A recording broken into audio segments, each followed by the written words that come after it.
So here I am back in Dorkland,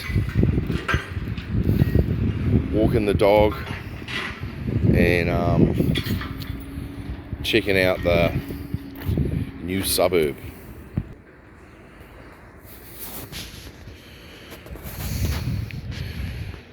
A whole street of new houses, all built close together. Wonderful. Thought I'd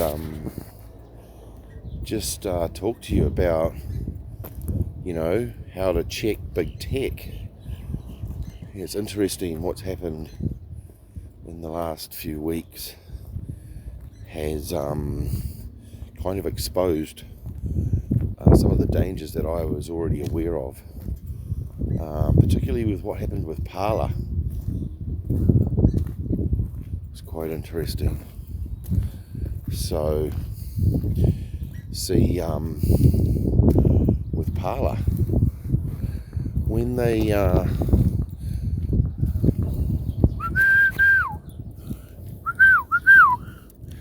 good boy, sit. Oh, good boy. He's a clever boy, isn't he? He's a clever boy. Hey, all right, let's go. Well, yeah, I had to go and chase my dog down because he was running away. So yeah, there is a way to check big tech. Some of those things can be, pretty simple, just changing habits like browser isolation and moving away from a Google phone. There is de-Googled phones available, or it does pretty clearly expose how vulnerable our phones are and how easy they are to control us. This whole thing with Parlor made that very clear. It was something that I already knew. Your cell phone is not secure.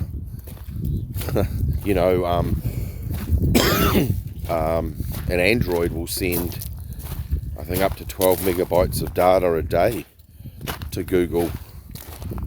And Apple is less than that. Only slightly, but that's not because they're spying less, it's probably because they're more efficient at collecting their data. So if you're wondering how these guys can target advertise you when you've been talking about a product near your phone, well, this is it. Google location, those sorts of things. There's a number of things that feed them information, and there is a way to beat it. So this thing with Parlor is a really good example. Okay,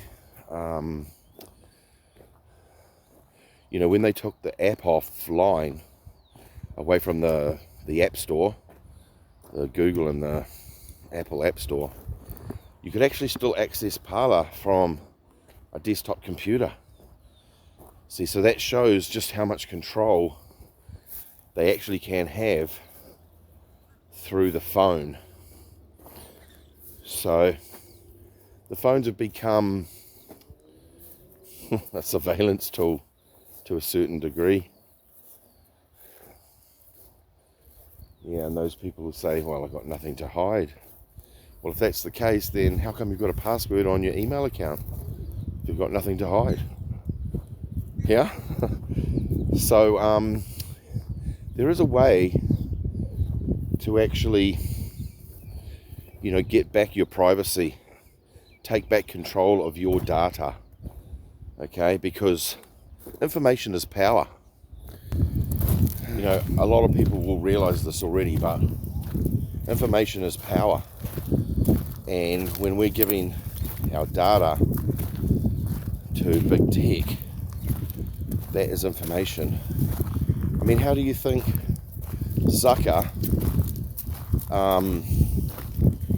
made all his millions, if not from collecting and selling your data. You know, Facebook was free. Facebook is free. And there's a golden rule when it comes to the internet and things available, software on the internet, and that is, if you're not paying for it, then you are the product. It's that simple.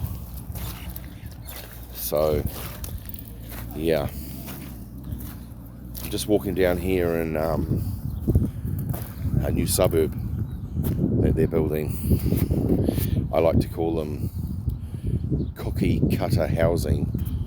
You see, they're all the same. They're all the same. This all used to be farmland for a long time, and now it's all high density housing. Who ever thought high density housing was a good idea?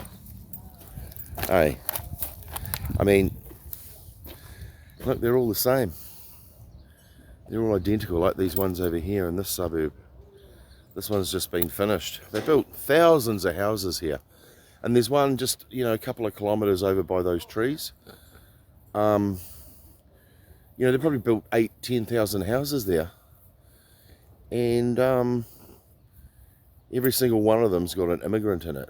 They tell us that there's a housing shortage, but all these new houses, they're all filled with immigrants. Go figure. One of the things I wanted to raise attention of, people know that Facebook tracked them. They use a tool called Finger, Facebook Finger. Finger is it's actually a legitimate networking tool that's available from your command line.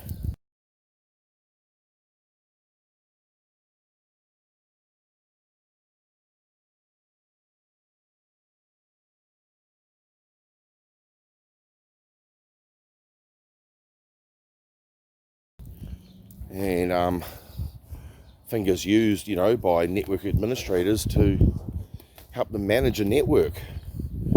And because the internet is just one big network, of course these companies can turn these tools against you, pretty much like what a hacker would do. You know, a hacker generally uses legitimate network tools. So yeah, Facebook Finger is something that's very difficult to avoid, but there is ways of getting around and denying these big tech companies your data. Just changing a few of your habits. Browser isolation is one, and not accessing their app or accessing it from a cell phone, from a smartphone is another. So yeah, check out these cookie cutter houses I was telling you about. This is a new suburb, house after house. But look, you see here, you've got, these houses are all identical, just a mirror image, okay? But you'll see here you've got a slanted roof with weatherboards running vertical on the house and horizontal on the garage. And then around over here you've got pretty much the same house, but these ones have got horizontal on the house and vertical on the garage with a peak roof. But look, see that gap there? It's like 2 meters between the houses. You probably see it better if I turn around over there. See that?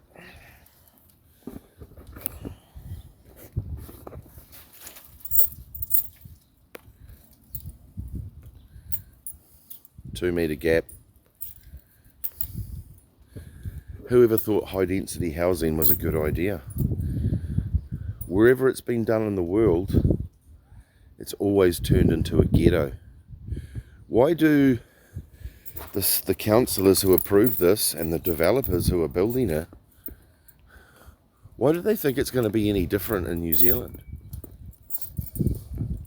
They're dreaming. They're only in it for the money.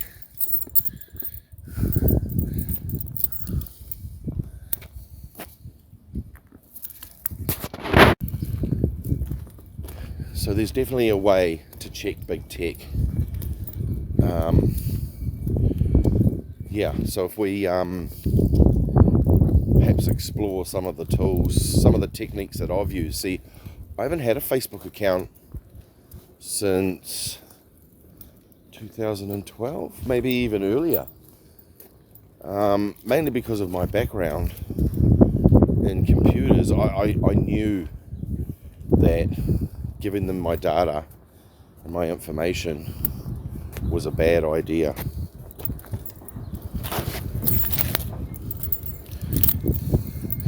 My dog's given me a problem. He took off before, and now, well, I've got him on the lead. He's on the lead, and he doesn't like it.